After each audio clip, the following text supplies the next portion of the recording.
ഈ കൈക്കുഞ്ഞുങ്ങൾക്ക് പോലും കളിപ്പാട്ടത്തിന് പകരം മൊബൈൽ ഫോൺ നൽകുന്ന ഈ കാലത്ത് വർദ്ധിച്ചു വരുന്ന മൊബൈൽ ആസക്തിക്കെതിരെ ബോധവൽക്കരണവുമായി ഒരു സന്നദ്ധ സംഘടന.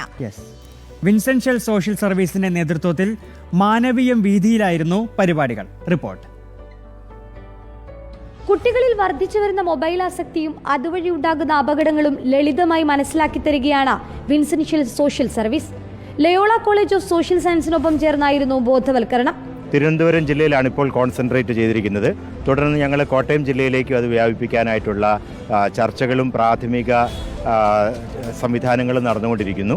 വേൾഡ് സേഫ് ഇന്റർനെറ്റ് ഡേയുടെ ഭാഗമായി സംഘടിപ്പിച്ച പരിപാടിയിൽ തെരുവ് നാടകവും മൊബൈൽ ഫോൺ ചാലഞ്ചും ഉണ്ടായിരുന്നു.